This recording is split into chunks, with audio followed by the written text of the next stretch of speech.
সিরাজগঞ্জে দুইটি গরু উদ্ধার সহ সংঘবদ্ধ চোর চক্রে সক্রিয় 4 জন সদস্যকে গ্রেপ্তার করেছে র্যাব।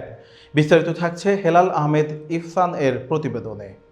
আধুনিক তথ্য প্রযুক্তির সহযোগিতায় গতকাল সিরাজগঞ্জ পৃথক অভিযান পরিচালনা করে চোর চক্রের 4 জন সক্রিয় সদস্যকে গ্রেপ্তার করেছে র্যাব 12।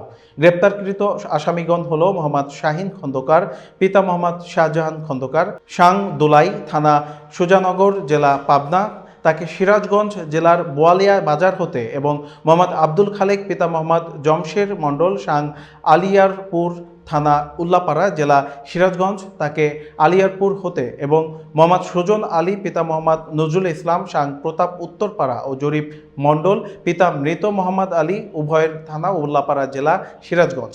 তাদেরকে প্রতাপ হতে গ্রেপ্তার করেছে র্যাব। আজ সকালে এক সংবাদ বিজ্ঞপ্তিতে এ তথ্য জানান র্যাব 12 এর সিনিয়র সহকারী পুলিশ সুপার মোহাম্মদ উসমান গনি। তিনি জানান, গোপন সংবাদের ভিত্তিতে অভিযান চালিয়ে তাদেরকে গ্রেপ্তার করা হয়েছে। এদিকে এ ঘটনায় উদ্ধারকৃত আলামত ও গ্রেপ্তারকৃত আসামিদের পরবর্তী আইনানুগ ব্যবস্থা গ্রহণের নিমিত্তে সিরাজগঞ্জ জেলার বেলকুচি থানায় হস্তান্তর করা হয়েছে।